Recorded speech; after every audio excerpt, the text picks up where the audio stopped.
Muy buenas tardes a todos. Bienvenidas y bienvenidos al primer seminario de lógica de primer orden organizado por Logic and Analytics Group y la Sociedad Científica de Filosofía de la Universidad Mayor de San Andrés. Este seminario va a durar 7 sesiones cada 2 sábados. También estará a cargo del profesor Ricardo da Silva, y al finalizar este seminario, los que asistan al menos a 6 sesiones podrán acceder a una certificación con 20 horas académicas extendido por la Universidad Mayor de San Andrés. Por otro lado, informarles que al final de la sesión, unos 10 minutos antes, les enviaremos un formulario mediante el chat para que ustedes puedan registrar su asistencia. Dicho esto, yo voy a dar paso al presidente de Logic and Analytics Group, David León. Adelante, David. Buenas tardes. Quiero darles la bienvenida a todos. Soy David León, presidente de Logic and Analytics Group, un grupo que radica en La Paz, que procuramos organizar eventos y actividades de tipo académicas para incentivar la investigación en Bolivia sobre los temas de filosofía analítica y lógica en términos generales. Es por eso que es una de las razones importantes para llevar a cabo este primer seminario. Quiero darle las gracias al profesor Ricardo da Silva y también darle las gracias a la Sociedad Científica de Filosofía de la UMSA, pues esta es una actividad coorganizada con ellos. Y también darle las gracias a Henry Bautista, a Henry Mamani por haber hecho todo esto posible, también presidente de la Asociación FIN. Adelante, Henry. Muchas gracias, David. Este es un evento organizado de manera conjunta entre el grupo de Logic and Analytics Group y la Sociedad Científica de Filosofía de la Universidad Mayor de San Andrés. En mi condición de presidente de la Asociación FIL, agradezco al profesor Ricardo da Silva, quien ha aceptado gentilmente ofrecer este seminario que durará hasta julio. Serán cada 2 semanas y también agradecerles a los participantes por su interés en este seminario. El profesor Ricardo da Silva Araujo es licenciado en Filosofía con mención summa cum laude por la Universidad Central de Venezuela. Es Magíster Centarium en Lógica y Filosofía de la Ciencia con honores por la Universidad Central de Venezuela, UCB. Es profesor e instructor por concurso del Departamento de Lógica y Filosofía de la Ciencia de la Escuela de Filosofía de la Ciencia o de la Escuela de la Filosofía de UCB y coordinador académico de dicha escuela. Sus temas de especialización son lógica, filosofía de la lógica, filosofía de la matemática y la relación entre lógica y la filosofía. Profesor Ricardo, estamos muy agradecidos por haber aceptado esta invitación para que pueda dictar el seminario de lógica de primer orden. Adelante. Muchas gracias, Henry. Yo quiero agradecer a la Universidad Mayor de San Andrés. Quiero agradecer a el Logic and Analytics Group y también a la Sociedad Científica de Filosofía de la Universidad Mayor de San Andrés por esta invitación y felicitarlos además por la iniciativa. Espero que cosechen muchos éxitos con muchos más seminarios y que sea simplemente el principio de un camino muy exitoso. Bueno, si podemos darle paso a la presentación. Creo que David, gracias David. Bueno, el agradecimiento de nuevo a todos los entes que me invitaron. Espero estar a la altura de lo que esperen tanto ustedes como los asistentes. Hoy es la primera sesión. Vamos a abordar el tema de la sintaxis de la lógica de primer orden. Para ello, vamos a hacer primero un comentario sobre el surgimiento de la lógica de primer orden. Luego haremos un acercamiento informal, esto es intuitivo, a la sintaxis de la lógica de primer orden. Luego realizaremos una caracterización formal de dicha sintaxis y finalmente ofreceremos un ejemplo de un lenguaje de primer orden, que en ese caso será el lenguaje de la aritmética en primer orden. Entonces, comencemos con el comentario sobre el surgimiento de la lógica de primer orden. Para ello seguiremos esencialmente tres textos, que es el texto de surgimiento de la lógica de primer orden, que aparece en la enciclopedia de Stanford, escrito por William Ewald, el texto de Gregory Moore, Una casa dividida entre sí misma, el surgimiento de la lógica de primer orden, publicado en 1980, y también de Moore, el surgimiento de la lógica Hilbert y el surgimiento de la lógica matemática moderna de 1997. Para cualquier persona de lógica moderna, la lógica de primer orden puede resultar esencial, natural y central. Y esto se debe a que es semánticamente completa, es adecuada para axiomatizar la matemática, y por el teorema de Lidron sabemos que no existe una lógica con mayor poder expresivo que la lógica de primer orden que cumpla la propiedad de Loewens-Cohen y de completitud, o mejor dicho, de compacidad. Adelante. Pero esto no siempre fue así. Si vemos en retrospectiva, la historia de la lógica de primer orden es una historia muy atropellada, ya que desde su surgimiento ella no fue aceptada como la lógica más apropiada para formalizar a las matemáticas. Adelante. Las razones por las cuales esta lógica llegó a consolidarse como la lógica más adecuada para la matemática son varias, entre ellas la pugna entre varios programas de investigación de los fundamentos de la matemática que privilegiaban a la lógica de primer orden, distintas reflexiones filosóficas, distintas revisiones conceptuales que se hicieron en el marco de varias lógicas, a su vez diferentes concepciones de la lógica, y finalmente algunos resultados técnicos. Entre ellos nombra el teorema de completitud, el teorema de incompletitud, pero también el poder, lo productivo que ha resultado la lógica de primer orden para estudiar los fundamentos de la matemática. Entonces, la lógica, como sabemos todos nosotros, fue sistematizada por primera vez por Aristóteles, pero la lógica aristotélica, es decir, la silogística, no puede pensarse como una lógica adecuada para tratar los fundamentos de la matemática. No es hasta 1947, gracias a la obra de Boole, y sobre todo de los algebristas ingleses, que empieza a surgir una lógica mucho más adecuada. Sin embargo, la propia lógica de Boole también tiene algunas limitaciones a este respecto. Por ejemplo, la lógica de Boole no podía dar cuenta de los predicados poliádicos, y la lógica de Boole no podía dar cuenta de cuantificaciones anidades, cosa que son sumamente importantes en el tratamiento de la matemática contemporánea. Adelante. Adelante. Bueno, esto es lo que ya comentábamos. La lógica que presenta este matemático inglés no es para entonces lo que hoy en día llamamos lógica de primer orden, y mucho menos una lógica adecuada y potente para tratar la matemática. Lo máximo que se puede hacer con el sistema booleano, y esto considerándolo de manera anacrónica, es expresar parte de la lógica de predicados monádicos.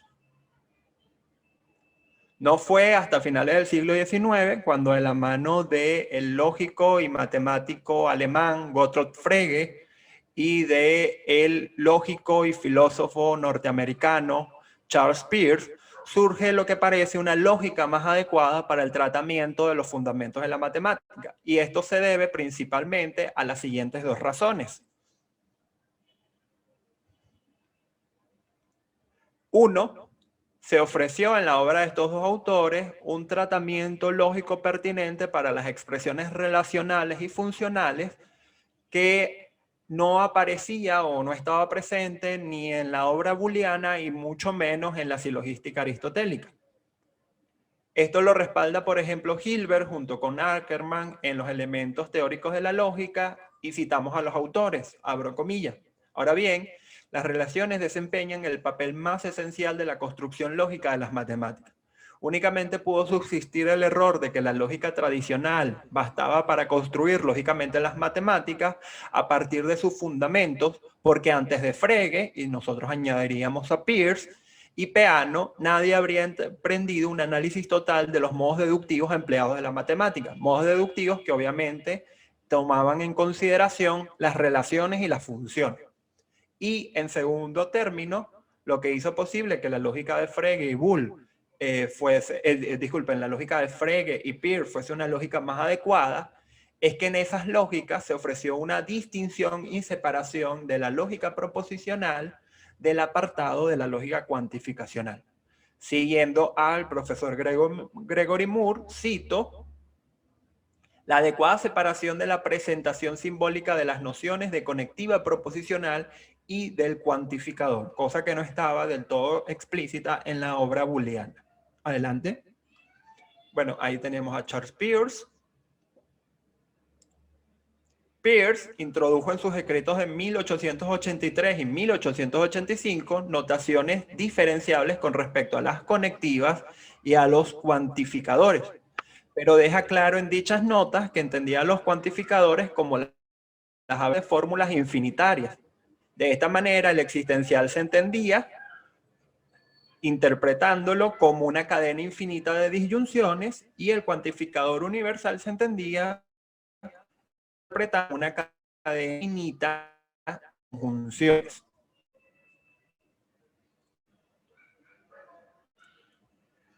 Por ejemplo, llegó a usar su lógica de segundo orden para definir la relación de identidad.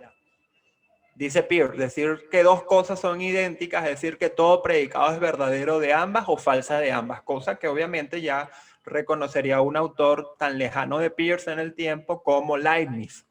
Pero lo importante aquí está definiendo la identidad a partir del uso de letras predicativas de segundo orden. Si lo pueden ver más abajo, se darán cuenta que A es igual a B si A es igual a B, entonces para toda letra predicativa P, P de A sí solo sí P de B. Es decir, para todo predicado que valga para A, solo sí vale también para B. Si eso ocurre, si todos los predicados de A también son predicados de B y todos los predicados de B también son predicados de A, o dicho de otra forma, si todas las propiedades de A son ciertas en tanto que son ciertas para B y las propiedades de B son ciertas en tanto que son ciertas para A, entonces A es igual a B.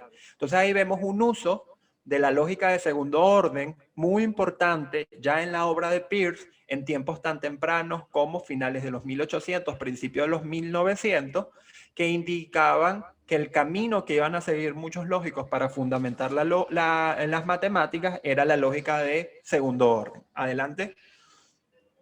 Con Gottlob Frege va a pasar algo similar. El creador de la conceptografía, el Begriffing, quien tenía en mente reducir la aritmética y el análisis a la lógica, solo podía hacer esto si suponía como marco a la lógica de segundo orden. El lógico alemán había sustituido las nociones de sujeto y predicado que pertenecían a lo que conocemos como la gramática clásica, que es obviamente de corte aristotélica, por las nociones matemáticas de argumento y función. De tal manera se podría, desde la lógica, estructuras relacionales, como funciones que eran satisfechas o no satisfechas por n argumentos. Es el caso de Frege, en el caso de Frege, tanto los argumentos como las funciones podían ser cuantificados. Incluso el poder cuantificar sobre sus funciones le permite enunciar el principio de inducción matemática, que es muy importante reconocer que el principio de inducción matemática, cuando se formaliza en primer orden, no se puede formalizar con la fuerza de cuando se formaliza en segundo orden. En primer orden lo que tenemos es un esquema de axioma, mientras que en segundo orden podemos caracterizar el principio.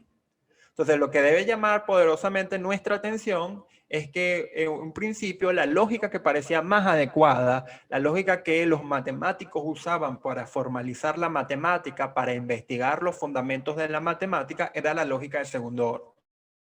De hecho, los seguidores de la tradición booleana, como es el caso de Schroeder o Löwenheim, usaban una lógica de segundo orden que entendía a los cuantificadores como conjunciones o disyunciones infinitas.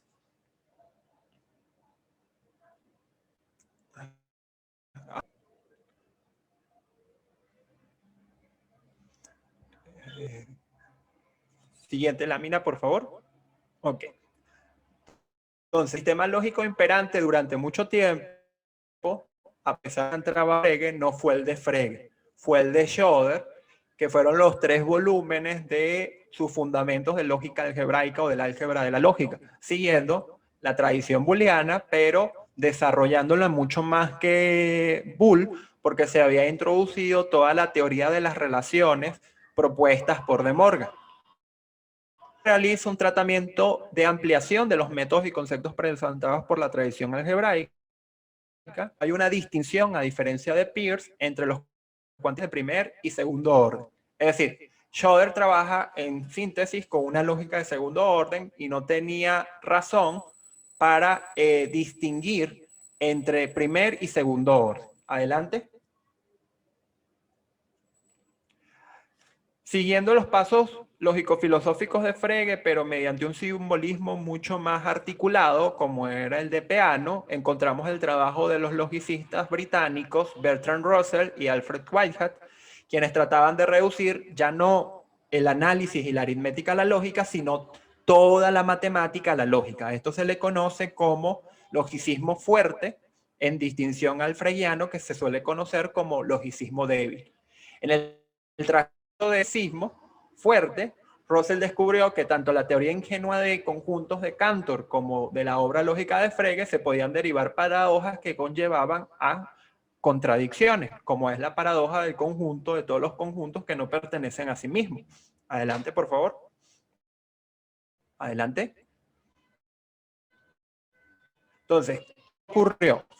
Russell, motivado a evitar el surgimiento de estas paradojas, pero también con el objeto de reducir toda la matemática a la lógica, propone un sistema llamado teoría de tipos que permitiría entonces mostrar que las paradojas simplemente son sintaxis, productos de no sé, reglas de sintaxis del lenguaje, pero a su vez la teoría de tipos le permitiría, o eso pensaba Russell, reducir toda la matemática a la lógica. Si revisamos la estructura interna de la teoría de tipos, nos damos cuenta que la teoría de tipos en realidad es la lógica omega, es decir, es una lógica de n orden, en donde se permite la predicación de predicados y la predicación de predicados y así sucesivamente. Adelante, por favor. Una consecuencia inmediata de la teoría de tipos. Obviamente estamos hablando aquí de la teoría de tipos simples. No, ahorita no es momento para meternos con la teoría ramificada de tipos, que fue la forma en que Russell trató de erradicar las paradojas, digamos, o epistémicas, como se le conoce. Ahorita simplemente estamos hablando de la teoría simple de tipos. Una consecuencia de esa teoría simple de tipo, entonces, es que ella permite la predicación de objetos, pero también permite la predicación de predicados sobre objetos, y así sucesivamente, lo que hace que la teoría de tipos comprenda a la lógica de primer orden, segundo orden, tercer orden, etcétera, etcétera. Pero el propio Russell y Whitehead no vieron razones para separar el nivel inferior de esta jerarquía, sino más bien consideraron que la lógica era toda la teoría de tipos, por además la potencia que permitía la teoría de tipos. Entonces, vamos viendo cómo la lógica de primer orden, la lógica de primer orden, sobre todo en términos de cómo se constituyó como lógica base para la matemática o en términos de su centralidad contemporánea en los estudios de matemática o en los estudios de filosofía, no es una historia tan lineal. Y es que tenemos que ver activa porque la lógica de primer orden, como vamos a mostrar dentro de un momento, nació rechazada, ¿sí? En 1915, el matemático Leopold Löwenheim demuestra lo que consideraríamos el primer teorema metalógico importante, abriendo el campo así de la teoría de modelos. Una de las cosas importantes de este teorema, que nosotros revisaremos quizás en la clase 3 o 4, depende del cronograma que se haya establecido, es que las técnicas usadas por Löwenheim para probar ese teorema usaban un lenguaje que hoy día pudiésemos calificar como de primer orden. Sin embargo, fuera del uso de ese lenguaje para probar ese teorema, Löwenheim nunca se vio en necesidad de distinguir a ese lenguaje, es decir, no tuvo motivo para darle preponderancia o importancia a ese lenguaje que estaba utilizando. Entonces, empieza a aparecer de algún modo la lógica de primer orden, pero no termina de separarse ni de la teoría de tipos, ni termina de existir un propósito por el cual considerar a la lógica de primer orden como un sistema en sí mismo. Adelante, por favor. Adelante. Entonces, ¿cuándo o qué fecha o en qué fecha podemos decir que nació la lógica del primer orden? ¿Cuándo obtiene su carta de ciudadanía? Bueno, eso ocurre entre 1917 y 1918, cuando David Hilbert, el gran matemático David Hilbert del programa metamatemático, en unos cursos, si no me equivoco, los cursos fueron dados en Gotinga, caracterizó por primera vez como un subsistema en sí mismo a la lógica de primer orden. Y esto luego fue presentado en 1928 en un libro que Hilbert escribió junto con Ackermann, traducido al español como Elementos de Lógica Teórica. Entonces, en ese libro aparece por primera vez a la lógica de primer orden como un sistema separado de la teoría de tipos, y se dice que en ese libro cobra carta de ciudadanía dicha lógica porque Hilbert presenta para ella una sintaxis, presenta un sistema axiomático y se hace preguntas metalógicas sobre ella. El problema con esta presentación de Hilbert, a la que también debemos añadir los trabajos de Paul Bernays, recordemos que Hilbert tenía toda una escuela a su alrededor, tenía muchos colaboradores y varias de sus investigaciones son en coautoría con otros, en especial con Ackermann o Bernays. El problema con esa presentación que hizo Hilbert es que, si bien se dio cuenta de que se podía estudiar como un sistema en sí mismo, el propio Hilbert la rechaza. Se da cuenta de que, adelante con la siguiente lámina, por favor, y la siguiente, se da cuenta de que la lógica de primer orden no era adecuada para caracterizar varias de las nociones importantes de la teoría de conjuntos, así como para caracterizar el principio de inducción matemática. Eso fue entonces lo que llevó a Hilbert a dudar de la primer orden adecuada para los fundamentos de la matemática. Adelante. Entonces, la anterior, gracias. A pesar de todo eso, fue muy curioso que en 1923 el matemático noruego Tore Skolem, que sabemos que es muy importante en la fundamentación de la teoría de conjuntos contemporánea a través de la axiomática de Zermelo-Frenkel, pero una de las cosas muy importantes que hizo Skolem fue hacer dos propuestas ante la comunidad lógico-matemática. La primera consistía en considerar a la lógica de primer orden como toda la lógica, mientras que la segunda tenía que ver con trabajar a la teoría de conjuntos en el marco de la lógica de primer orden. Y como se puede entender contemporáneamente que toda la matemática se puede retraducir en términos de la teoría de conjuntos, lo que estaba proponiendo Skolem entonces era tratar a toda la matemática con la lógica de primer orden. Es decir, que la lógica de primer orden fuera la realización de la matemática contemporánea. Obviamente, la primera consideración o propuesta de Skolem no ha tenido gran recibimiento, ya que los matemáticos y lógicos están negados a suponer que la lógica es solo la lógica de primer orden. Hay un inmenso placer intelectual, pero también ambiciones intelectuales en considerar lo productivo que puedan ser otras lógicas, lógicas no clásicas, extensiones de la lógica de primer orden, etcétera, etcétera. Pero la segunda propuesta sí tuvo mucha fuerza y pudiésemos considerar que tuvo mucha fuerza por ciertos resultados. Adelante, por favor. Adelante.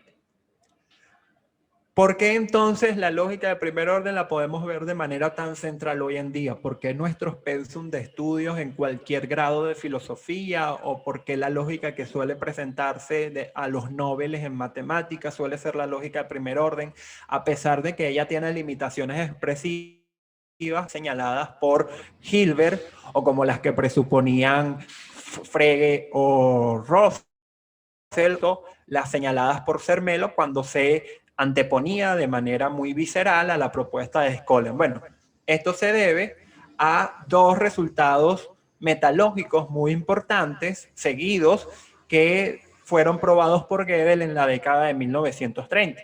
El primer resultado importante es el teorema de completitud de la lógica de primer orden, que demostró Gödel como tesis doctoral en 1930, cuyo tutor fue Hans Hahn.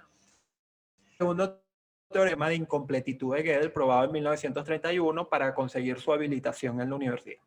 El primer teorema de 1930 lo que nos dice es precisamente que la lógica de primer orden es completa, ¿sí?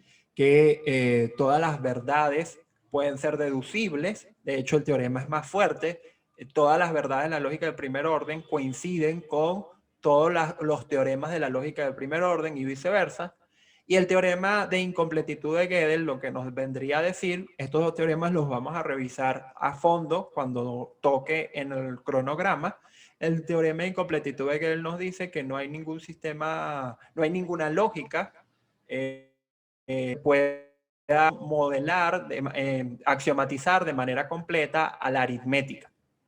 Ahora, ya que no hay ninguna lógica que pueda axiomatizar de manera completa a la aritmética, siempre hay proposiciones indecidibles. Pero dado que la lógica de primer orden es completa, entonces pareciera que los matemáticos se han decantado por la lógica de primer orden, ya que es más fácil tener solo problemas, bueno, más fácil no, sino que pragmáticamente podemos entender que es más razonable presuponer que solo va a haber problemas matemáticos abiertos, es decir, proposiciones indecidibles, a tener que trabajar también con proposiciones indecidibles dentro de la lógica. Entonces, esto ha sido un factor muy importante, estos dos teoremas han sido un factor muy importante para ubicar la centralidad de la lógica de primer orden. En la sexta clase, una de las cosas que vamos a desarrollar precisamente es cómo estos elementos o estas razones terminan de constituir a la lógica de primer orden como lógica base para las matemáticas. Vamos a hablar de su simplicidad, para ello nos haremos eco de algunos criterios de simplicidad muy importantes, parsimonia y elegancia, o simplicidad semántica y sintáctica. Vamos a hablar de cómo la lógica de primer orden se usa para hacer muchos estudios metamatemáticos contemporáneos muy importantes. Por ejemplo, los métodos usados para probar la independencia de la hipótesis del continuo, así como el axioma de elección del resto de los axiomas de la teoría estándar de conjuntos, fueron los métodos de los constructibles de Gödel y el método de forcing, y ambos métodos presuponen a la lógica de primer orden, se construyen con lógica de primer orden. Y también el método de los ultraproductos, por ejemplo, se construye con lógica de primer orden. Entonces, todo eso va a ser muy importante, a su vez que el teorema de completitud y el teorema de incompletitud, para ver cómo se constituyó, cómo se terminó de constituir ese lugar tan central en la lógica de primer orden. Adelante, por favor. Entonces, bueno, ahí tenemos a Gödel. Atrás un momentico, disculpe. Me falta. Bueno, hay una lámina que seguramente me comí. Entonces, sí, él va a ser una figura muy. Entonces, adelante, podemos ya seguir.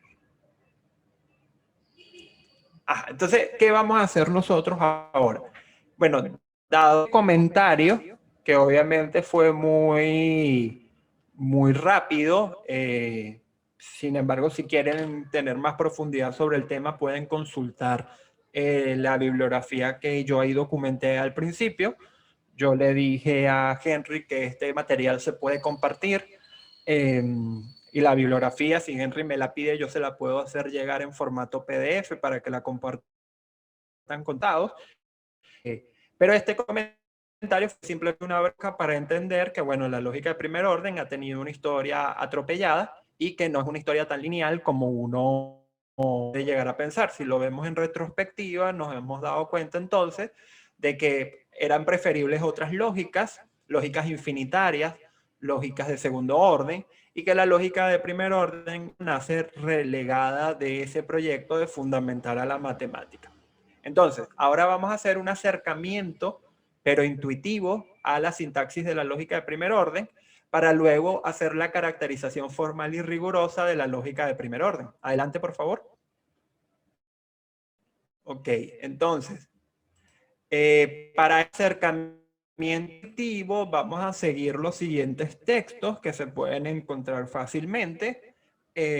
Vamos a seguir el texto de lógica simbólica de Irving Copy, el de introducción a la lógica de Irving Copy y Carl Cohen, introducción a la lógica formal de Alfredo de Año, lógica simbólica de Manuel Garrido y el arte de la lógica de Carmen García Trevijano. Es decir, cualquier manual de introducción a la lógica de primer orden o cualquier manual de introducción a la lógica formal en donde se consideren los lenguajes de la lógica de predicados monádicos y predicados poliádicos, seguramente harán una buena introducción intuitiva a lo que entendemos por el lenguaje de la lógica de primer orden. Entonces, no nos vamos a restringir a estos manuales, simplemente son los que yo estoy usando, pero posiblemente cualquier manual de lógica introductorio tenga un comentario parecido al que yo voy a acercar ahora. Adelante, por favor. Entonces, lo primero que hay que considerar es que el lenguaje nos permite hacer tres cosas. En principio, no significa que solo nos permite hacer estas tres cosas. Creo que tenemos que agarrar con pinzas. Si supusiésemos que solo podemos hacer estas tres cosas, estaríamos cayendo en la famosa falacia descriptivista. Pero a los motivos o intereses de este seminario, estas son las tres cosas del lenguaje que nos interesarán por ahora. Designar el verso del discurso mediante nombres propios. Es decir, el lenguaje suele usar etiquetas para caracterizar o identificar objetos. Asignar propiedades de objetos de dicho universo mediante predicados, nombres comunes, es decir, el lenguaje nos posibilita dar cuenta de que varios objetos del universo del discurso tienen una propiedad en común y finalmente decir de alguno o de todos los objetos de un universo de discurso que tienen una determinada propiedad, ¿sí? Es decir, el lenguaje nos va a permitir entonces tres cosas: referir, predicar y cuantificar. Y estos son los fenómenos que precisamente va a tratar de caracterizar la lógica de primer orden para dar cuenta de la inferencia de aquellos argumentos en donde estos fenómenos son vitales, son esenciales. Adelante, por favor. Entonces, con la lógica de primer orden, de la que es lógica de predicados monádicos y poliádicos, podemos formalizar y modelar dichos fenómenos lingüísticos: la referencia, la predicación y la cuantificación. Hay incluso un cuarto fenómeno que se esconde entre estos tres fenómenos, que es la descripción. Pero uno pudiese definir la descripción en coordenadas de estos tres fenómenos. Esto a su vez permite estudiar la estructura de las proposiciones de dichos fenómenos lógico-lingüísticos, separando así a la lógica proposicional de la lógica de predicados, ya sean monádicos o poliádicos. Adelante, por favor. Entonces, ¿qué tenemos aquí informalmente? Bueno, lo que tenemos aquí informalmente es categorías de sujeto y predicado, que sabemos que son categorías de la gramática tradicional de corte aristotélica, que han sido sustituidas por Frege por categorías que están a un análisis, pero intuitivamente podemos entender que el fenómeno o las categorías que la lógica del primer orden va a tratar de constituir, pero de manera formal y rigurosa, son categorías como esta. Por ejemplo, nombres propios como Jorge, Ana, María, Pedro, Platón, la Luna, Marte, Amazonas, Venezuela, Bolivia, Vía Láctea. Y ejemplos de predicados son humanos, hombre, mujer, profesor, filósofo, planeta, ciudad, hermano, padre, profesor, ser mayor que, ¿sí? A los nombres propios se les suele entender en términos lógicos, pero sobre todo en términos gramaticales tradicionales, como sujetos de los que se puede predicar una determinada propiedad. Y esa determinada propiedad, como veremos, se puede entender como un predicado a nivel lingüístico, o se caracteriza a nivel lingüístico como un predicado. Adelante, por favor. Entonces, los predicados obviamente pueden ser absolutos y también pueden ser negativos. Sobre los predicados absolutos que tenemos. Bueno, se consideran predicados de carácter absoluto o monádico, a los que en la época moderna incluso se les consideraba como nombres comunes. Esto es un término que a su vez recoge el discurso de los medievales. Entonces se considera un predicado absoluto o monádico el que sirve para denotar una propiedad, rasgo o cualidad que conviene a un objeto, ¿sí? Que afecta a un objeto. Por ejemplo, el predicado profesor es monádico, en tanto que su evaluación corresponde a un solo objeto. Esto es, Pedro es profesor o no lo es, con independencia de los otros objetos o individuos del universo del discurso. Adelante, por favor. Y los predicados relativos, que son las relaciones. En otras ocasiones, la cualidad o propiedad designada por el predicado es una relación que se da entre dos o más objetos. Por ejemplo, ser mayor o ser hermano de. Todos estos fenómenos lingüísticos va a tener que caracterizarlo la lógica de primer orden si quiere dar cuenta de la validez de los argumentos que se pueden constituir o formalizar con su propio lenguaje. Recuerden que hemos empezado la sesión de hoy hablando de el surgimiento de la lógica de primer orden como lógica base para la matemática, pero no olvidemos que uno de los objetivos, por no decir el objetivo sine qua non de la lógica, más allá de que funcione o no como el aparato para formalizar a una disciplina como la matemática, recordemos que el objetivo principal de la lógica es estudiar los métodos para distinguir los argumentos que son válidos de los inválidos o la inferencia correcta de la inferencia correcta. Entonces, más allá de que la lógica de primer orden haya terminado de constituirse o no como una lógica base para la matemática, el objetivo principal de esa lógica será dar cuenta de los argumentos o mejor dicho, de la validez de los argumentos, en tanto que esa validez dependa de fenómenos como los presentados acá: la predicación, la referencia y la cuantificación. Entonces, adelante. Entonces, aquí tenemos unos ejemplos. Ana es mujer, Pedro es hombre. No importa si, digamos, la proposición es verdadera o falsa, simplemente ahí tenemos ejemplos de un sujeto y un predicado. La neta, Ana es hermana de Pedro, la luna es más pequeña que Júpiter, entre el Sol y Júpiter se encuentra la luna. Nosotros pudiésemos decir que las 5 son monádicas, las 3 últimas son poliádicas, ¿sí? Y en esto la lógica va a tener que poner mucho de su arsenal para poder diferenciar de manera simbólica, es decir, mediante la sintaxis, una proposición monádica, proposición poliádica.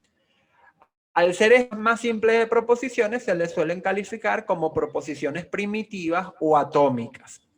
Adelante. Entonces, para llevar a cabo una simbolización adecuada, correcta, exitosa de las proposiciones atómicas, ya sean monádicas o poliádicas, es necesario distinguir entre dos tipos de símbolos para dar cuenta de los componentes subatómicos, cosa que no puede hacer la lógica. Ya sabemos que a estos símbolos se les califica tradicionalmente como sujeto y predicado.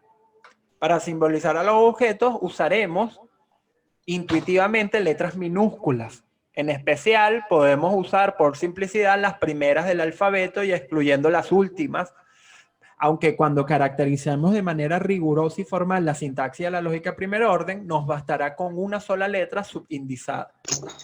A dichas letras se les suele llamar constantes individuales. Para denotar a las propiedades usaremos en cambio letras mayúsculas. En el último caso, dichos símbolos son como letras o variables predicativas cuya aridad dependerá del número de objetos que afecte el predicado. Adelante, por favor. Entonces, consideremos los siguientes ejemplos. Por simplicidad, solo conocemos proposiciones atómicas. A pesar de que la lógica de primer orden da cuenta de proposiciones atómicas, disculpen, por simplicidad vamos a considerar proposiciones monádicas.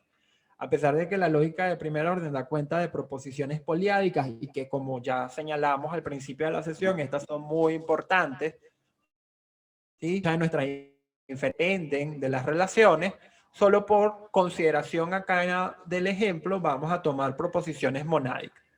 Piénsese en Aristóteles es filósofo, Kant es filósofo, Frege es filósofo, Jackson es filósofo. Entonces, ¿qué tienen en común? Adelante, por favor. Bueno, todas estas proposiciones tienen algo en común. Se predica de todos los objetos, en este caso Aristóteles, Kant, Frege y Jackson, que son filósofos. Esto es, el predicado es filósofo. El esquema proposicional que tienen en común todas estas proposiciones anteriores, si hacemos abstracción del objeto, es decir, Aristóteles, Kant, Frege y Jackson, es que hay un X que es filósofo. Y esto lo solemos denotar por f de x, de esa manera como aparece ahí entre comillas. Si nos damos cuenta y si ponemos atención, f de x no es una proposición, a diferencia de Aristóteles es un filósofo. Aristóteles es un filósofo, es una proposición porque puede ser verdadera o falsa. Incluso si usted desconoce quién es Aristóteles. O incluso si usted no tiene medios para saber si en efecto Aristóteles era o no un filósofo. Es decir, el hecho de que sea una proposición no depende ni de que usted ignore o sepa si lo es, y no depende de los medios por los cuales se puede verificar la verdad o falsedad de la proposición. Simplemente es una proposición si se le puede atribuir las propiedades de verdadero o falso. Yo sé obviamente que hay un problema filosófico de fondo importante, que es el problema de los portadores de verdad, pero no es un problema que trataremos en estas sesiones. Pero una proposición como Aristóteles es un filósofo, sabemos que puede ser o verdadero o falso. Ahora, f de x o x es un filósofo no es una proposición, ya que hasta que no se determine quién es esa x, hasta que no se sustituya esa x por un caso concreto, por el nombre de un objeto, no vamos a poder saber si esa expresión se vuelve una proposición verdadera o una proposición falsa. Entonces, de esta manera contamos ahora con un nuevo símbolo que es muy importante dentro de la sintaxis de la lógica de primer orden, que es el de variable individual. Una manera muy intuitiva de entender el rol de una variable es como el pronombre en el lenguaje natural, ¿sí? Entonces, adelante, por favor. Entonces, ¿qué es lo que acabamos de ver? ¿O cómo entender lo que acabamos de ver? Bueno, ese f de x, que es la estructura que tienen en común expresiones como Aristóteles es un filósofo, Kant es un filósofo, Frege es un filósofo y Jackson es un filósofo, se llama o recibe el nombre, autores como Bertrand Russell, por ejemplo, esquema proposicional. Ahora, un esquema proposicional no es una proposición, como hemos señalado. ¿Cuándo se vuelve un esquema proposicional una proposición? Se vuelve un esquema proposicional se vuelve una proposición cuando sustituimos la variable por un nombre de un individuo, es decir, por una constante. Si tuvimos X por el nombre de Aristóteles, tendríamos una proposición. Aristóteles es un filósofo. Pero la otra manera de volver un esquema proposicional una proposición no es sustituyendo, sino adjuntando un cuantificador. Nosotros tenemos obviamente dos cuantificadores. En nuestra lógica de primer orden clásica bivalente tenemos solo dos cuantificadores. Para todo X, universal o generalizador, y existe un X particularizador o existencial. Entonces, si yo adjunto el cuantificador universal al esquema proposicional f de x, tendríamos para todo x f de x, o todos los x son f, disculpen, o todos los x son filósofos. Y eso sí puede ser una proposición. Basta saber que hay personas que no son filósofos para saber que es falso, todos los x son filósofos. Y también es una proposición algún x o y es f. ¿Por qué? Bueno, basta saber que existe alguien llamado para saber que él es un filósofo y por lo tanto es verdad que algunos x son filósofos. Entonces tenemos dos maneras a partir de un esquema proposicional de hacer una proposición o formar una proposición. Ya sea sustituyendo la variable por las constantes, En nuestro caso, cuando caractericemos la lógica de primer orden, nos vamos a dar cuenta una constante, pero también puede ser otro tipo de términos, o adjuntando los cuantificadores. Adelante, por favor. Bueno, esto ya es lo que acabo de decir, la proposición que se funda en la partícula... bueno, no, esto es para darle el nombre. La proposición que se funda en la partícula todo recibe el nombre de generales o universales que se fundan o el esquema proposicional al que se le adjunta un cuantificador existencial se suele llamar particular a esa proposición o existencial. Y esas partículas reciben el nombre ya conocidos por todos nosotros acá de cuantificador. Adelante. Entonces, intuite, el cuantificador universal indica que todos los individuos que sustituyan la variable cumplen con la propiedad en cuestión. Como muy bien lo hicieron saber en las clases que el grupo ofreció previas al seminario, si estoy en un contexto finito, puedo interpretar el cuantificador universal como una conjunción entre todos los objetos del universo del día o todos los objetos de una determinada clase. Y el cuantificador existencial indica que por lo menos existe una sustitución de la variable que cumple con la propiedad en cuestión. Si estoy en un contexto finito, yo puedo interpretar el cuantificador existencial como unas disyunciones entre los objetos del universo del día en cuestión, ¿no? Entonces, en contextos finitos esto pasa. En contextos infinitos, si uno asume lógicas infinitarias, pero si no las asume, no necesariamente entonces se acepta. Entonces, todo lo anterior se puede caracterizar y lo vamos a hacer. Creo que ya tocaría el break que sugirió Henry. Lo vamos a hacer luego del break de la caracterización formal y rigurosa de la sintaxis de la lógica de primer orden. No sé, Henry, me dice si nos vamos al descanso y cuando volvemos a la caracterización. Así es, profesor. Gracias por esta primera presentación.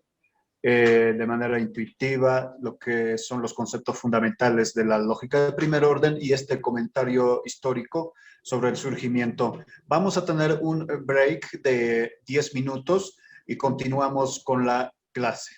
Muchas gracias. Otra cosa, les sugiero que no puedan, que no abandonen la sala, sino que se mantengan conectados. Gracias.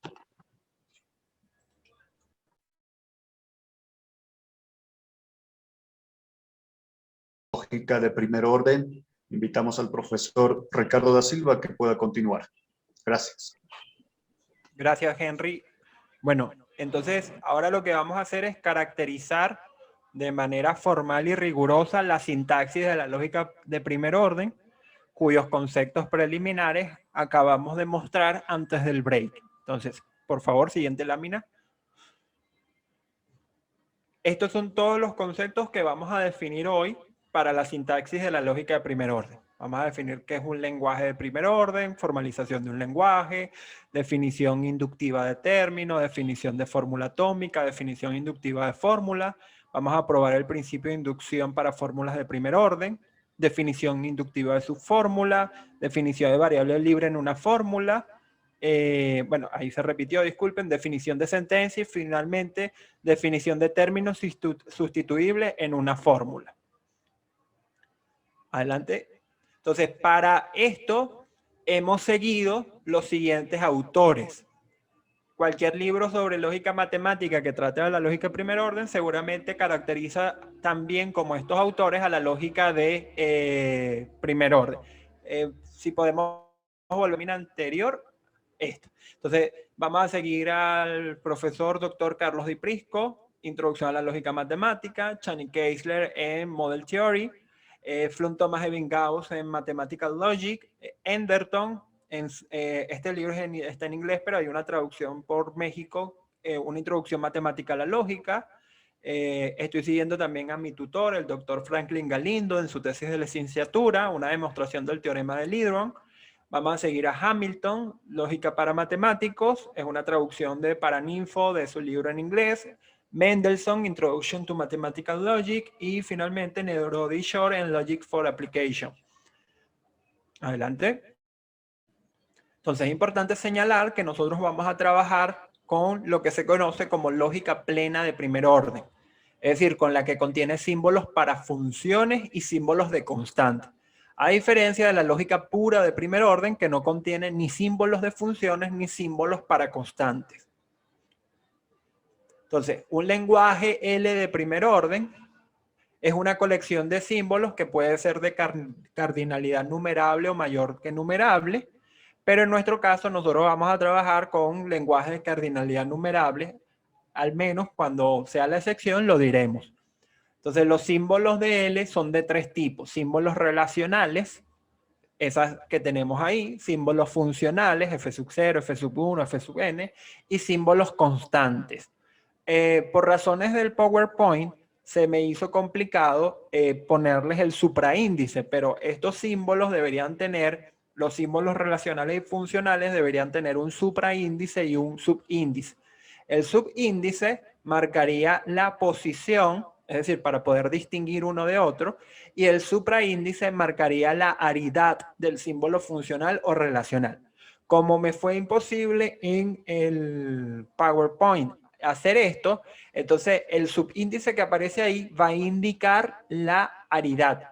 Y si quisiéramos usar dos símbolos relacionales con igual aridad, los diferenciaríamos por un acento, una prima, una coma, etc. Entonces, adelante, por favor. En términos extensionales, es decir, si vemos el conjunto, L es ese conjunto que ustedes ven en pantalla. Ahí se reconoce que una línea numeral de letras predicativas o de relacionales, de símbolos funcionales y de símbolos para constantes. Adelante, por favor. Es importante señalar que todo símbolo, bueno, lo que ya habíamos dicho, que todo símbolo relacional y funcional lleva asociado un número natural igual o mayor a 1 que simboliza su aridad o el número de sus argumentos. Así tenemos símbolos funcionales o relacionales monádicos, edeádicos, eneádicos, etc. Otro detalle importante es que los lenguajes, como hemos dicho, pueden ser finitos o infinitos, y dentro de aquellos que son infinitos pueden tener cardinalidad numerable, es decir, la cardinalidad de los naturales o cardinalidad mixta, pero para nuestros propósitos introductorios en el seminario vamos a trabajar con cardinalidad numerable. Entonces, ¿cuáles son ejemplos de lenguaje de primer orden? Son los siguientes. Un ejemplo para la aritmética sería ese que tenemos en pantalla, que contiene un símbolo relacional diádico para la relación de orden menor o igual que, contiene un símbolo funcional diádico para la función suma, contiene un símbolo funcional diádico para la función producto, contiene un símbolo constante para el número 0, para distinguir al 0 del numeral 0, o para distinguir al 0 de la constante que estamos usando para nombrar al 0. Por eso es que el 0 está subrayado o tiene esa tachadura abajo, ese sombreado abajo. Y tiene un símbolo constante para el número 1. Y de nuevo aquí, para distinguir el numeral del número, para distinguir la constante del número, entonces le ponemos esa sombra, ese subrayado al 1. Entonces eso es un ejemplo de un lenguaje para la aritmética, un lenguaje L en primer orden. Adelante, por favor. Tenemos un lenguaje para órdenes que tendría un solo símbolo relacional diádico, que es la relación menor o igual que. Y el siguiente ejemplo es un lenguaje para la teoría de conjuntos. Tendría un símbolo relacional diádico para la relación de pertenencia.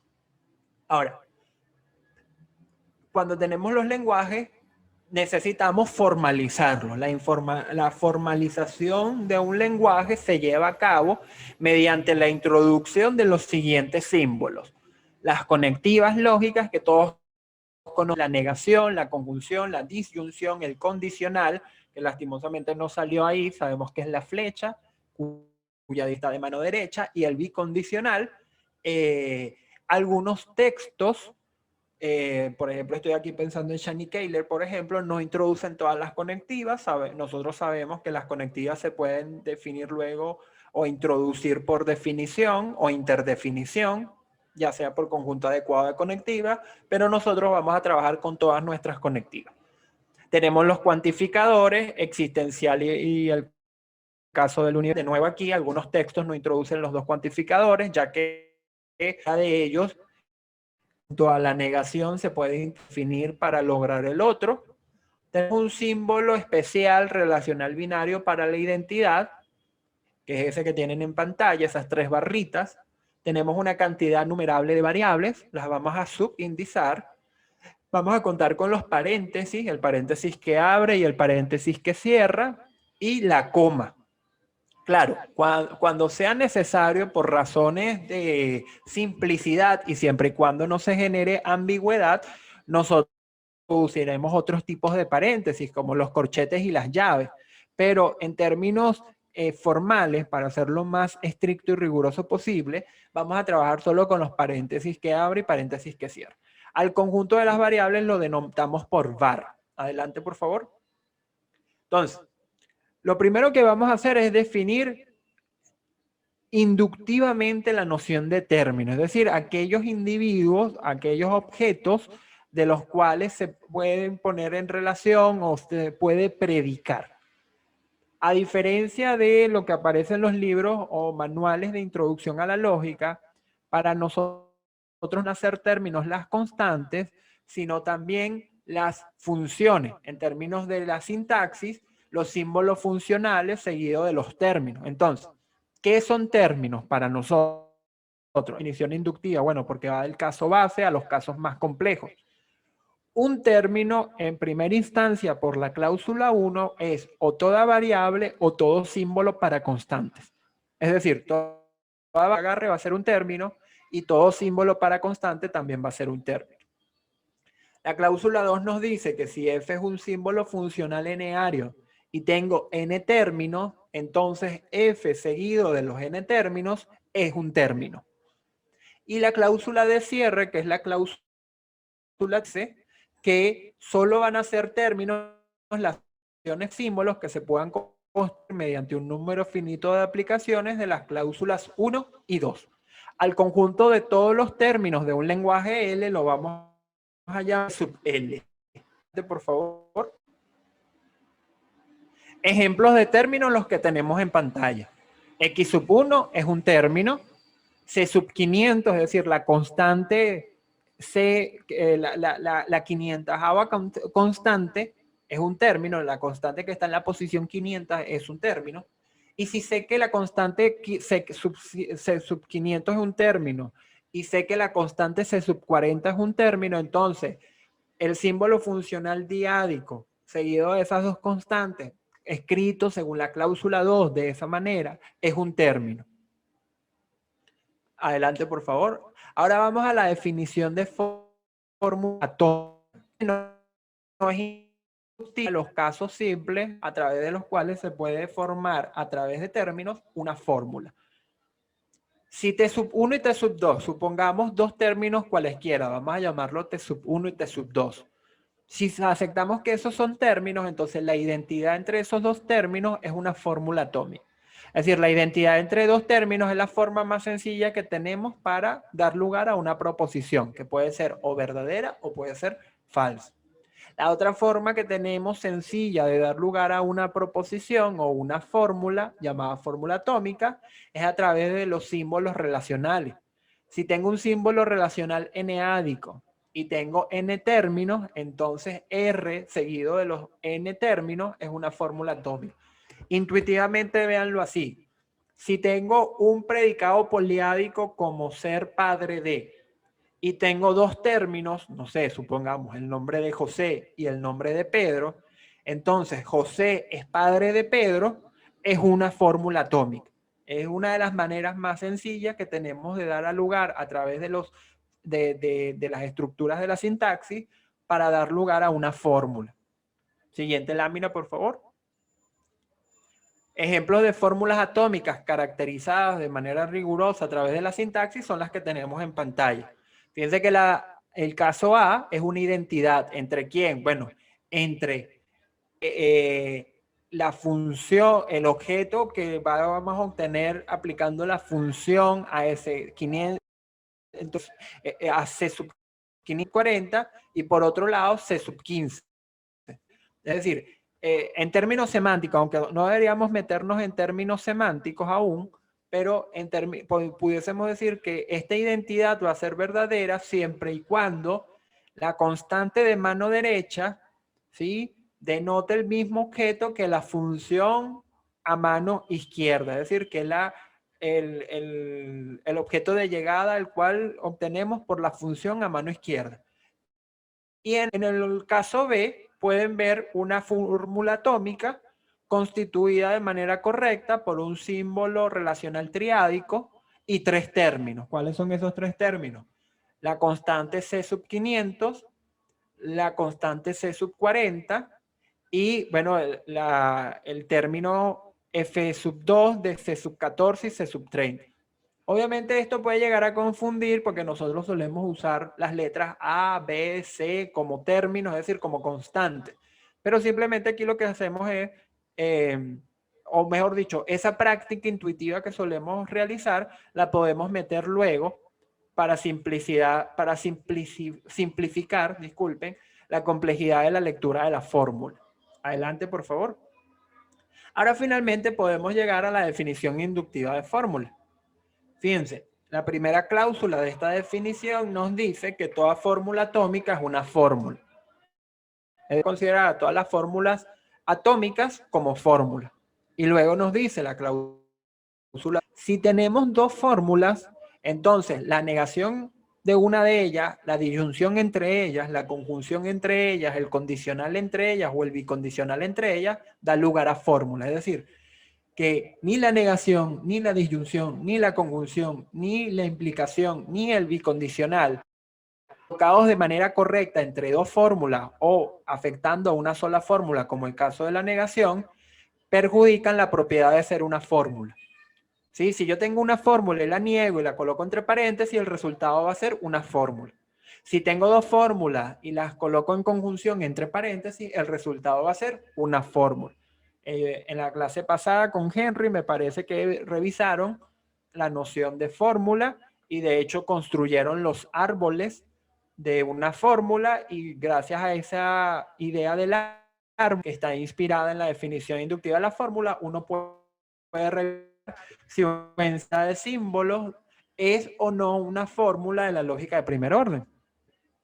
Ahora, si B es una variable, ahí tendría que haber dicho X. Si X es una variable y phi es una fórmula, entonces para todo X phi y existe un X phi son fórmulas. Y la cláusula 4 es la cláusula de cierre. ¿Qué significa esto? Que solo son fórmulas las secuencias finitas de símbolos que se hayan podido construir tras un número finito de aplicaciones de las cláusulas 1, 2 y 3. Va a ser muy importante denotar al conjunto de todas las fórmulas como FBF de L. ¿Por qué? Porque más adelante vamos a probar el principio de inducción para fórmulas de la lógica de primer orden. Adelante, por favor. Entonces, cuando no exista ningún tipo de ambigüedad o confusión en la fórmula, podremos suprimir los paréntesis en los cuantificadores. Es decir, el uso de los paréntesis se usa siempre para evitar la ambigüedad, sobre todo cuando es una fórmula compleja. Pero cuando la ambigüedad no esté presente o cuando la lectura de la fórmula no se preste a confusiones, evitaremos los paréntesis siempre y cuando fuese necesario.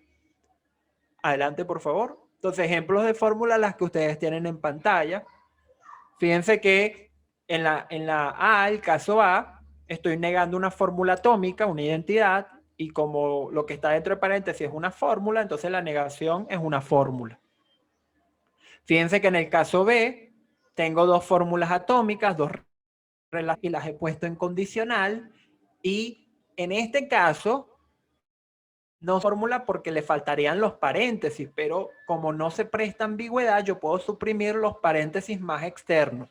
Entonces es importante tener presente que uno puede convencionalmente aceptar que los paréntesis más externos se supriman si no exista ambigüedad. Y en el caso C, en el caso, podemos ver cómo si yo agarro, existe un X 2 de esta identidad, precisamente en donde x2 es el término el que está afectando a esta función, f sub 1, yo obtengo una fórmula, en este caso una fórmula cuantificada. Adelante, por favor. Entonces, notemos que tanto la definición de término que ofrecemos como la de fórmula bien formada o proposición, a diferencia de la definición de fórmula atómica, son definiciones de carácter inductivo. Por lo tanto, si deseamos probar o definir alguna propiedad sobre todos los términos o sobre todas las fórmulas, conviene usar inducción basada en la complejidad, ya sea de los términos o de la fórmula. Y dicha inducción se puede llevar a cabo de la siguiente manera. Por ejemplo, usando la definición inductiva anteriormente dada y además considerando el número de conectivas y cuantificadores. A esto se le conoce como rango. En base a dicho rango se puede definir o probar propiedades sobre las fórmulas utilizando entonces inducción en los. Análogamente se puede hacer en los términos, no lo vamos a hacer acá, pero en el caso de los términos lo que se prueba es en la longitud del término. ¿Qué define la longitud de un término? Bueno, según el número de símbolos primitivos que posea el término. Adelante, por favor. Entonces, nosotros vamos ahora a probar el principio de inducción para las fórmulas de la lógica de primer orden. Sea P de X una propiedad sobre las fórmulas de la lógica de primer orden. Sí, y esta va a ser nuestra hipótesis con la que vamos a trabajar. Sí, se cumplen estas tres. Esto es, toda fórmula atómica tiene la propiedad P. 2. Y phi y si son fórmulas que tienen la propiedad P, entonces esa propiedad se preserva bajo la negación, la conjunción, la disyunción, el condicional y el bicondicional. Y si phi es una fórmula y tiene la propiedad P, entonces la propiedad se preserva bajo la cuantificación universal y la cuantificación popular.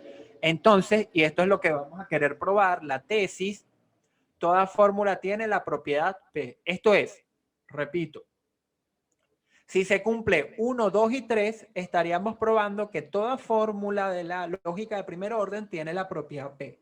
Es muy importante que recuerden 1, 2 y 3, porque esa va a ser la hipótesis con la que vamos a trabajar precisamente para probar el principio de inducción para fórmulas del lenguaje de primer orden.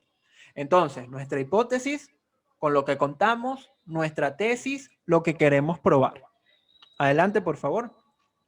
Entonces, la demostración la vamos a hacer usando inducción matemática fuerte, y aquí estoy siguiendo una sugerencia que me hizo mi tutor, el doctor en matemáticas Franklin Galindo, jefe del Departamento de Lógica y Filosofía de la Ciencia de la Escuela de Filosofía de la Universidad Central de Venezuela.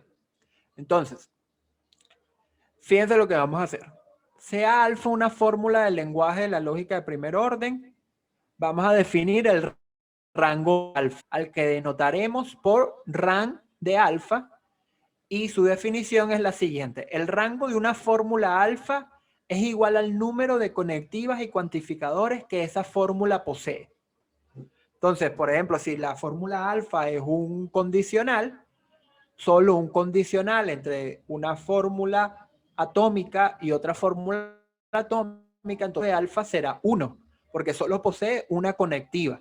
Si tengo una fórmula cuantificada, si tengo, por ejemplo, un condicional cuantificado, esa fórmula será 2, porque tengo un cuantificador y una conectiva. En rango de alfa se va a entender como el número de conectivas y cuantificadores de la fórmula alfa. Siguiente, por favor.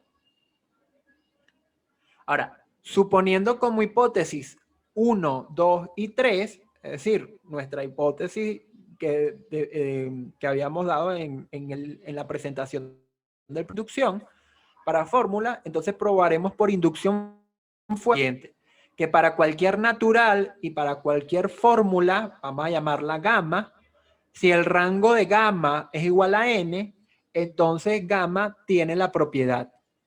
Y vamos a entender a Q de n como que para cualquier fórmula gamma, si gamma es igual a n, entonces gamma tiene la propiedad. Siguiente, por favor. Entonces, ¿cuál es el caso base? Bueno, el caso base es que el rango de una fórmula sea cero, es decir, que no posea ni cuantificadores ni conectivas, es decir, que sea una fórmula atómica.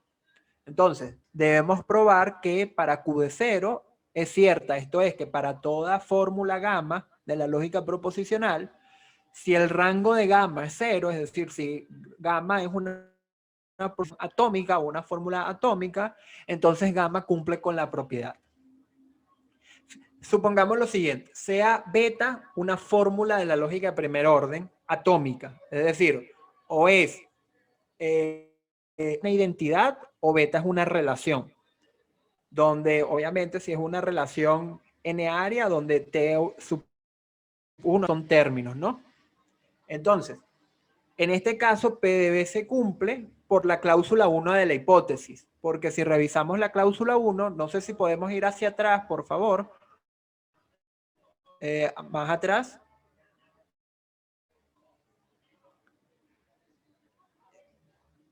Una más atrás, por favor.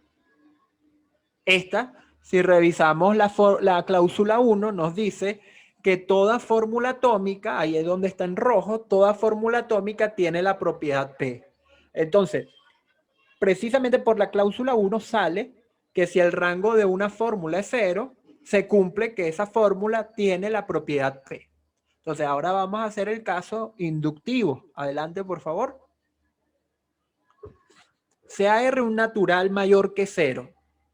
Supongamos además que para todo natural menor que R, J, se cumple Q de J. ¿Qué significa que se cumple Q de J? Que para toda fórmula gamma de la lógica de primer orden, si el rango de gamma es J, entonces gamma cumple la propiedad. Si esto es así, entonces lo que debemos probar es que se vale o se cumple Q de R. Es decir, que si el rango de una fórmula es R, entonces esa fórmula tiene la propiedad. ¿Cuál va a ser nuestra hipótesis inductiva en este caso inductivo? Nuestra hipótesis inductiva es que vale para todos los anteriores. Es decir, si el rango es 8, por ejemplo, entonces si vale para todos los anteriores, va a valer también para una fórmula de rango 8. Adelante, por favor. Entonces, aquí tendremos que probar, para poder probar el caso inductivo, 7 subcasos. Fíjense, sea alfa una fórmula de la lógica de primer orden tal que el rango de alfa es R. Entonces, alfa puede ser uno de estos 7 subcasos. Alfa puede ser una negación, o puede ser una conjunción, o puede ser una disyunción. Alfa puede ser un condicional, puede ser un bicondicional, o puede ser, en el caso 6, un cuantificador único, y ahí me faltó, disculpen, hubo un error de transcripción, puede ser un existencial, un particularizador. Siguiente. Entonces, ¿qué vamos a hacer nosotros? Vamos a probar que se cumple para cada caso. Entonces, subcaso 1, alfa es igual a la negación de beta. Si alfa es igual a la negación de beta, es obvio que entonces el rango de beta es R menos 1. ¿Sí? Es decir, R menos 1, ¿por qué? Bueno, porque entonces sería R menos el rango de la fórmula que contiene entonces R menos 1. Pues, como sabemos, el rango de alfa, esto es el rango de la negación de beta, es R. Luego, la propiedad vale para beta por hipótesis inductiva. ¿Por qué? Porque acuérdense que si vale para R menos 1, entonces vale para R. En consecuencia, la cláusula 2 de la hipótesis, alfa cumple con la propiedad, o la propiedad vale para alfa, ¿sí? Subcaso 2. Supongamos que es una conjunción entre beta y lambda. Entonces, si alfa es igual a beta en conjunta, entonces como el rango de alfa es igual al rango de beta más el rango de lambda más 1, ¿por qué? Por la conjunción, se cumple, es obvio, el rango menor al rango de alfa y que el rango de lambda es menor al rango de alfa. ¿Por qué? Bueno, porque el rango de beta sería menor al rango de, sería menor a R, el rango de lambda sería menor a R. Ahora, por la hipótesis inductiva que hemos definido antes, P de B y P de lambda son verdaderas. En consecuencia, por la cláusula 2, P de beta en conjunción con lambda es cierto. ¿Sí? Vamos al subcaso 3. El subcaso 3 es similar. De hecho, todos los casos con conectivas van a ser similares al subcaso 2, solo que en este caso es para la disyunción. Si alfa es la disyunción entre beta y lambda, entonces, como el rango de alfa va a ser obviamente mayor como el rango de alfa es igual al rango de beta más el rango de lambda más 1, entonces obviamente se cumple que el rango de beta va a ser menor al de alfa y el de lambda menor al de alfa. Y bueno, siguiendo un razonamiento similar al subcaso 2, aquí entonces la disyunción va a cumplir con la propiedad P. Siguiente. Aquí va a pasar igual. Si ustedes quieren comprobarlo, se darán cuenta de que el razonamiento va a ser similar al del subcaso 2 y al subcaso 3. El siguiente caso va a ser similar, solo que esta vez con el bicondicional. Entonces ahora vamos a revisar el subcaso 6, que es donde alfa tiene la forma de un cuantificador universal, es decir, para todo x beta, donde obviamente x es una variable. Ahora, si alfa es igual a para todo x beta, entonces como el rango de para todo x beta es igual al rango de beta más 1, y eso a su vez igual a r, se tiene que entonces el rango de beta es menor a r. Se sigue entonces por hipótesis inductiva que beta tiene la propiedad P.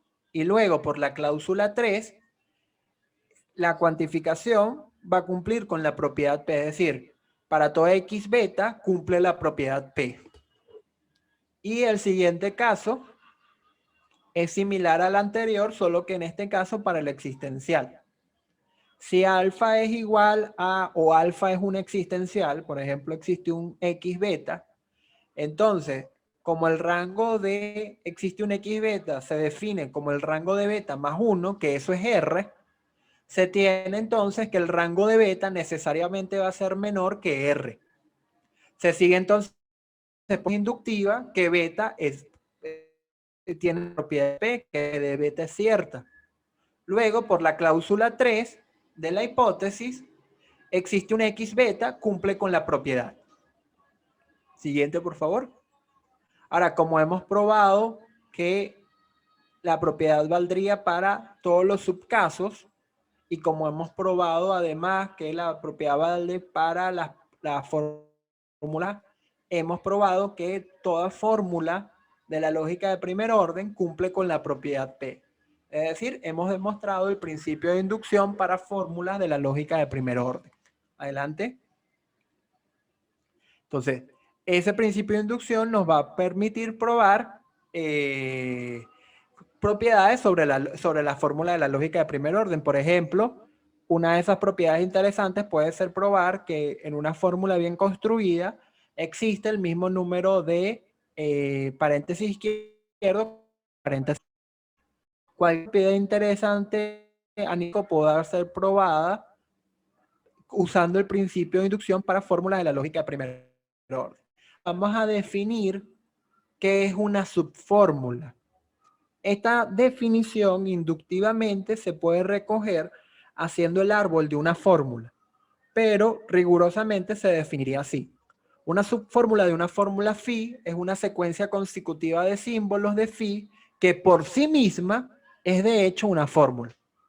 Al conjunto de las subfórmulas de phi se le va a denotar como SF de phi.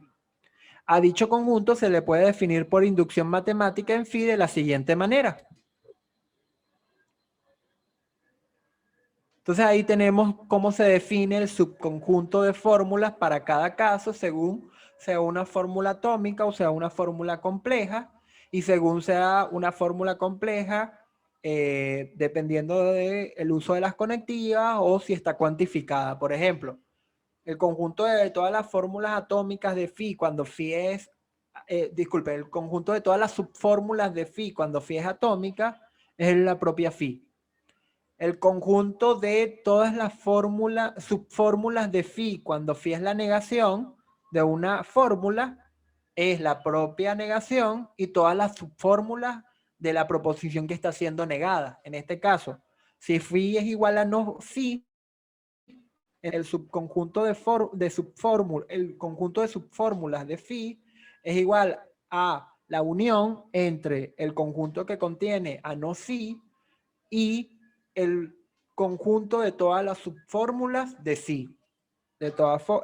Así también se definirían todos los siguientes casos de conectiva. Por ejemplo, si phi es una disyunción, entonces el conjunto de subfórmulas de phi es la propia disyunción unido al subconjunto, al conjunto de subfórmulas de phi unido al conjunto de subfórmulas de lambda, así sucesivamente. Y para el caso de los cuantificadores, si phi es para todo b phi, entonces el conjunto de subfórmulas de phi es el conjunto de fórmulas que tiene a la propia fórmula cuantificada y además a todas las subfórmulas de phi. Y lo mismo vale para el caso del existencial. Aquí tenemos un ejemplo. Adelante, por favor. Aquí tenemos un ejemplo. Si agarramos esa fórmula, que era uno de los ejemplos que habíamos dado para el caso de fórmulas bien formadas o fórmulas complejas, nos daremos cuenta que esa fórmula está, o mejor dicho, las subfórmulas de esa fórmula son tres. Toda la propia fórmula, el antecedente que está en verde, que en sí mismo es una fórmula, en este caso atómica, y el antecedente que está en azul, que en sí mismo es una fórmula, en este caso atómica. Adelante. Ahora, también será interesante darse cuenta de que cuando tenemos una fórmula, en ella pueden aparecer variables que estén o no ligadas a un cuantificador. Es por ello que podemos definir de manera inductiva cuando una variable es libre en una fórmula. Ahora, si B es una variable y phi es una fórmula, vamos a definir precisamente por inducción lo que significa que ocurra al phi.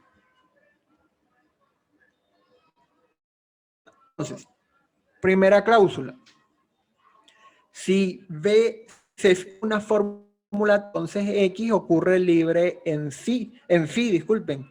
Si es símbolo de phi. ¿Qué significa la primera cláusula? Que como las fórmulas atómicas no están cuantificadas, toda variable que aparezca dentro de la fórmula obviamente, va a estar siempre libre, porque no hay ningún cuantificador que la ate. La variable no alcanza en ningún.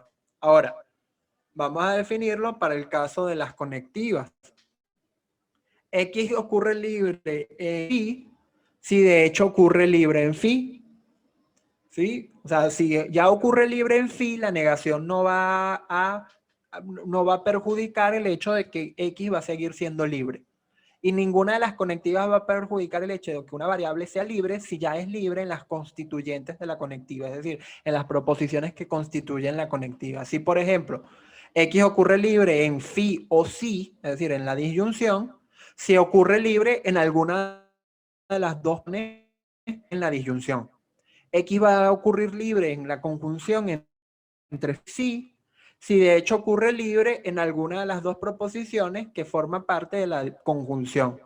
X va a ocurrir libre condicional entre phi y sí, si de hecho ocurre libre en alguna de las dos proposiciones, ya sea el antecedente o el consecuente. Y así para el bicondicional. Ahora, X ocurre para todo X sub I phi o existe un X sub I phi, de hecho ocurre libre en phi, pero la variable que está atada al cuantificador es distinta a X. ¿Por qué? Porque si la variable que está ligando el cuantificador, que viene atada al cuantificador, que cae bajo el cuantificador, es la propia X, entonces obviamente no estaría libre. Para que una variable ocurra libre en una fórmula cuantificada, tiene que ser diferente a la que cae bajo el alcance de los cuantificadores. Adelante, por favor. Entonces aquí tenemos un ejemplo de una variable libre en una fórmula. Si ven el ejemplo, la variable X es libre de fórmula porque es distinta a x sub 2 y a x sub 40. Es decir, formalmente o informalmente hablando, no cae bajo el alcance de un cuantificador, no se encuentra atada por un cuantificador. Simbólicamente, esto es como decir que simplemente esta x sub 15 es distinta a x sub 2 o a x sub 40. Y si eso ocurre, ese x sub 15 es libre o se encuentra libre. Adelante. Ahora, así como hemos definido cuando una variable es libre, podemos definir cuando una variable es ligada diciendo simplemente que no se encuentra libremente. Es decir, que se alcance de un cuantificador. Esto lo podemos hacer notorio con el siguiente ejemplo.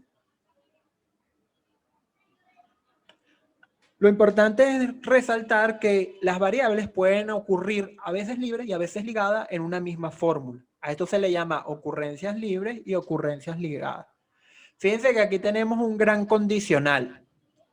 Tenemos en el antecedente una primera ocurrencia de la variable x sub 15 libre.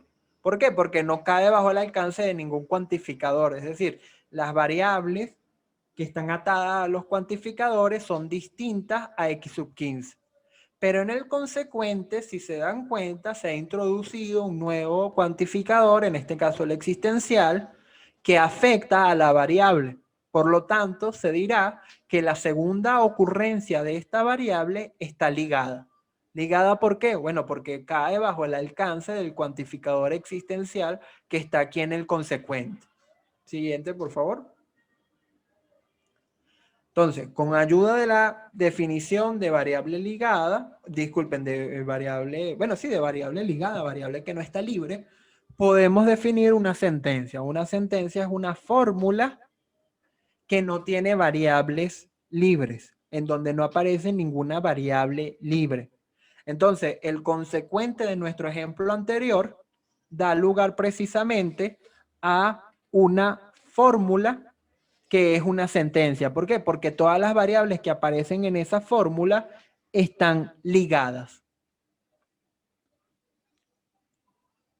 Ahora, puede llegar a ser muy importante entender cuándo puedo de hecho sustituir un término por otra fórmula, porque tengamos presente que la sustitución de un término en una fórmula pudiese dar lugar a un error lógico. Es decir, si yo tengo una fórmula con una variable libre y por ello pienso que puedo sustituir esa variable por otro término, pudiese terminar incurriendo en un error si no lo hago de manera cuidadosa.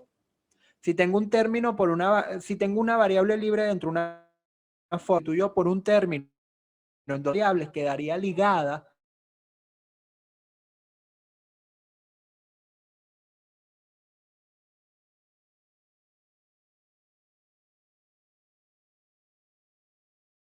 a una proposición falsa. Entonces, eso se puede definir de manera inductiva de la siguiente manera. Sea phi de x una fórmula y t un término, decimos que t es libre para x en phi si ninguna variable libre de x queda cuantificada o ligada al sustituir la ocurrencia libre de x por t en phi. Aquí cometí un error. Aquí cuando arriba dice x debería decir phi. Es decir, sea f de x una fórmula y t un término. Decimos que t es libre para x en phi si ninguna variable libre de phi queda cuantificada. X por t en phi. Ofrecemos una definición por inducción de dicho concepto. Entonces vamos a ver cómo se define inductivamente este concepto. Entonces, sea phi de x una fórmula y t un término.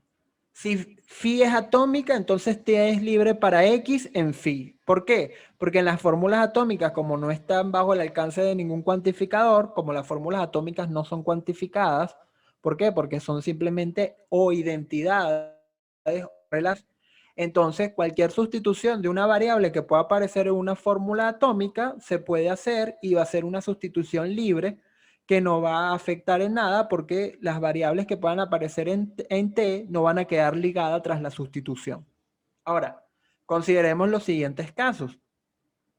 T es libre para X en la negación de phi si ya lo era para X en phi. T es libre para X en la conjunción entre phi y psi, si ya lo era para phi y ya lo era para psi. Es decir, yo puedo sustituir un término por una fórmula en una negación, en una conjunción, en una disyunción, en un condicional o en un bicondicional, siempre y cuando lo pueda libre para cada una de las proposiciones que aparecen en esa fórmula compleja. T es libre para X en una conjunción, si ya lo era si ya lo era libre, si ya la sustitución resultaba sin problema para cada una de las proposiciones que constituya esa conjunción. Entonces, eso para todos esos casos. Siguiente, por favor. Y ahora la definimos para el caso de los cuantificadores. T es libre para una variable v en para todo x phi si ocurre una de estas dos cosas. O v no ocurre libre en para todo x phi, o x no ocurre en t y t es libre para v en phi. Y lo mismo en el caso para el cuantificador existencial. Esto va a quedar más claro en el siguiente ejemplo. Fíjense, sea phi esa fórmula que tenemos ahí cuantificada y sea el término f sub 1 de x sub 2, es decir, un término funcional. Entonces, en este caso, en este primer caso, t no resulta libre para la fórmula cuando lo sustituimos por x sub 15, pues termina atando a la variable x sub 2. ¿Se ve? Bueno, espero que se vea.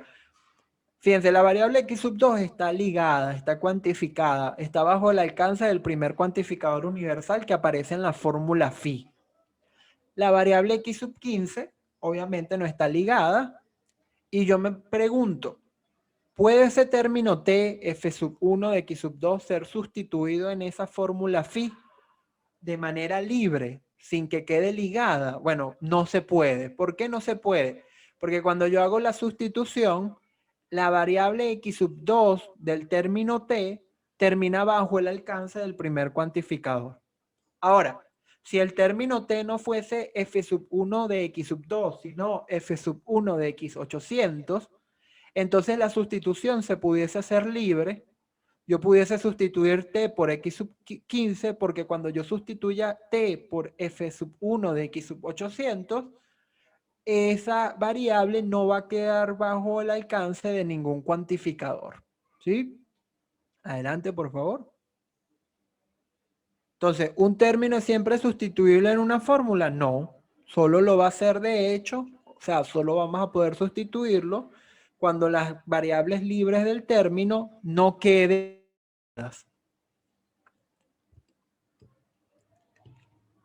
Ajá, entonces vamos a evaluar el siguiente caso. Ahí en el chat ya pusieron el formulario para la asistencia. Ya lo pueden ir llenando para que validen su asistencia a la sesión de hoy.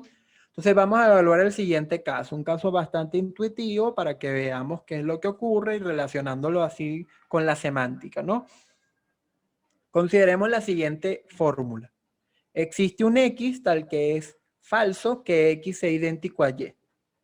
Formalmente nos dice que existe lo que ya hemos dicho, un X, tal que no es cierto que X sea idéntico a Y. Si interpretamos dicha fórmula en la estructura estándar métrica, nos dice intuitivamente que existe un número que es distinto de Y. Ahora, podemos construir una asignación, esto es una función que tiene por conjunto de partida el conjunto de las variables y por conjunto de llegada el de los naturales, para y que satisfaga dicha fórmula. Por ejemplo, se le asigna el sucesor de X. ¿Por qué? Porque ningún número es idéntico a su sucesor, ¿no? Entonces ahí tenemos esa fórmula que es satisfacible, que si yo sustituyo indebida, si yo no sigo la definición de manera, digamos, lo más rigurosa posible y sustituyo por un término que posea a la variable X, entonces yo estaría sustituyendo de manera no libre, ¿no? Entonces vamos a ver lo que ocurre. Siguiente lámina. Ajá, entonces, ahora bien, si sustituimos X por Y, estaba Y, colocamos X, teniendo presente obviamente que la sustitución se pudiese hacer porque y es una variable libre, tendríamos que existe un x tal que es falso, que ese x sea idéntico a sí mismo. Pero si interpretamos esto en la lógica, esa es una lógicamente falsa porque no hay ninguna asignación que satisfaga dicha fórmula. Entonces, hay que tener mucho cuidado cuando sus términos por una variable libre, porque si en la sustitución terminan ligadas ciertas variables del término, entonces lo que estaría pasando es que pudiésemos transitar de una verdad o una fórmula satisfacible, en este caso, a una falsedad lógica. Eso lo vamos a revisar dentro de 15 días con calma cuando veamos la noción la noción de asignación y veamos las nociones semánticas de interés. Entonces, para terminar la sesión de hoy, que creo que ya estamos cercanos a terminar la sesión de hoy, vamos a dar un ejemplo del primer orden. Es decir, cómo sería presentar un lenguaje orden para la aritmética. Aquí estoy siguiendo a Hamilton en lógica para matemáticos. Entonces, consideremos a la aritmética como todas las sentencias son verdad en la siguiente estructura. La estructura que tiene por universo a los naturales con las operaciones suma y producto estándar de los naturales, la función sucesor y el número 0, ¿sí? Entonces, consideremos esa estructura y consideremos que la aritmética entonces son todas las sentencias que precisamente son verdad en esa estructura, ¿sí? Así vamos a definir a la aritmética. Siguiente lámina, por favor. Entonces, vamos a construir un lenguaje en primer orden para formalizar y simbolizar dicha teoría. A ese lenguaje lo vamos a llamar N cursiva o simplemente ahorita N.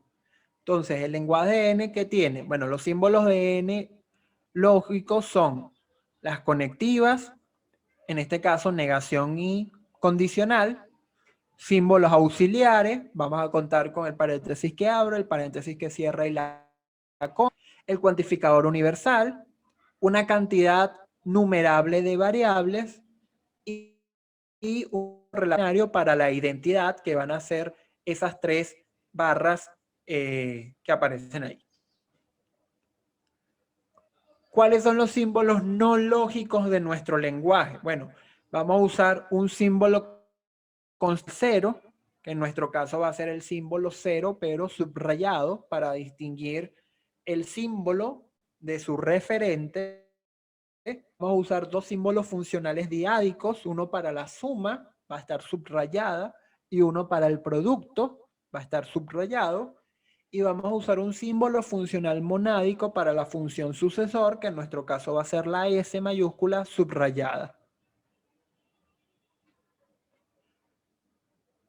La definición de término, ahí preguntan que en los símbolos auxiliares sería bueno agregar los corchetes. Sí, se puede agregar o se puede agregar luego por convención. Por lo general, se suelen agregar para no dificultar la lectura de las fórmulas, es decir, para que no sea engorroso una cantidad exagerada de paréntesis, se suele introducir corchetes y llaves e incluso darles una especie de preponderancia según la complejidad de la fórmula. Pero todo eso se puede agregar incluso en un lenguaje que solo admita paréntesis que abre y paréntesis que cierra, luego por convención. De todas formas, incluso con las conectivas. Fíjense que nada más hemos introducido la negación y el condicional, pero luego podemos definir todo mediante interdefiniciones, partiendo de conjuntos adecuados de conectivas. Podemos definir, por ejemplo, la disyunción como la negación de A que implica B. La conjunción pudiésemos definirla como la negación de A que implica no B. Entonces, no, podemos elegir o ser lo más rigurosos y apelar a criterios de simplicidad en nuestro lenguaje y luego, por cuestiones pragmáticas, introducir convencionalmente nuevos símbolos auxiliares o definir nuevas conectivas, introducir nuevas conectivas o cuantificadores, o también pudiésemos hacerlo en un principio agregando todo. Entonces, la definición de término en N, ¿cómo queda definida? Bueno, si el numeral 0 es un término y toda variable es un término, ¿sí? Entonces vamos a tener ahí que 0 es un término, la constante para el 0 en este caso es un término y toda variable es un término. Si t fuese un término cualquiera, entonces el símbolo funcional monádico seguido del término es un término. Si tuviese dos términos cualesquiera, por ejemplo, t sub 1 y t sub 2, entonces el símbolo funcional diádico entre ellos y el símbolo funcional diádico para la suma entre ellos y el símbolo funcional diádico para el producto entre ellos son términos. Y solo van a ser términos la secuencia finita de símbolos que se puedan construir, obviamente, mediante un número finito de aplicaciones de las cláusulas 1, 2 y 3. La definición de fórmula atómica de identidad, o sea, las fórmulas atómicas que vamos a considerar para N son las identidades. Entonces, si T sub 1 es un término y T sub 2 es un término, entonces el símbolo relacional diádico para la identidad entre T sub 1 y T sub 2 da lugar a una fórmula atómica. Y la definición de fórmula bien formada, que es inductiva para N, sería la siguiente. Toda fórmula atómica es una fórmula. Si phi y delta son fórmulas, entonces la negación de phi y el condicional entre phi y delta son fórmulas. Si variable phi es una fórmula, entonces para todo x phi es una fórmula. Y obviamente nuestra cláusula de cierre, según la cual solo son fórmulas las secuencias finitas o cadenas símbolos que se puedan construir entre las cláusulas 1, 2 y 3. Ejemplos de sentencias o fórmulas. Ya sabemos que una sentencia no tiene variables libres. Entonces, ejemplos de sentencias en N serían la propiedad asociativa de la suma que tenemos ahí y la distribución del producto en la suma que tenemos ahí, ¿no? Para todo X, para todo Y, para todo Z. X más Y más Z es igual a, distribuimos los paréntesis en ese caso, y abajo la distribución del producto en la suma. Y bueno, eso sería toda la sesión por hoy. Muchas gracias por su tiempo y por su atención.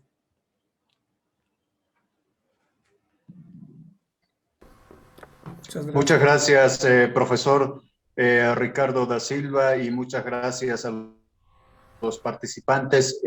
Si hay alguna consulta al profesor, que sea de manera breve para que pueda contestar.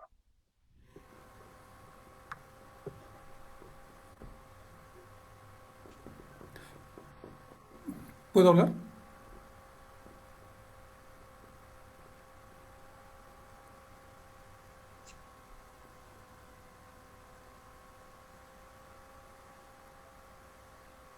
Adelante, adelante.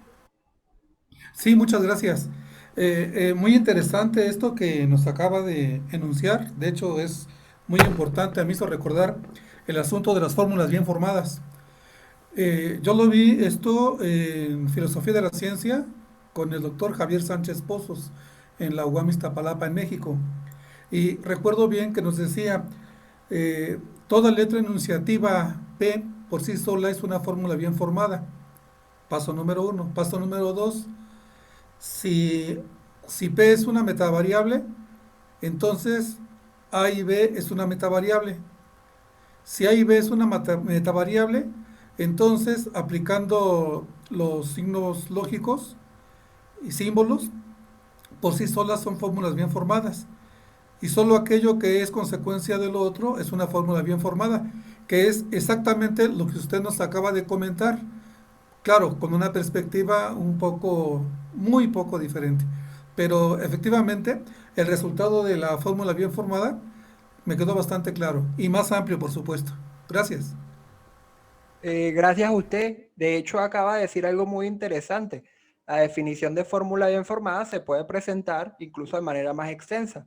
Yo pudiese separar la negación como una cláusula de las otras conectivas diádicas, y usted acaba de decir algo muy interesante y muy importante que yo lo di por dado y no debía haberlo dado por dado, es que cuando hacemos la definición de fórmula bien formada, phi, si o a y b son metavariables que serían, vamos a decirlo muy intuitivamente, serían estarían en el lugar de cualquier proposición, ¿no? Entonces, gracias a su comentario, porque yo lo di por dado, no debí haberlo dado por dado, cuando enunciamos cualquiera de las definiciones que ofrecimos hoy a lo largo de la sesión.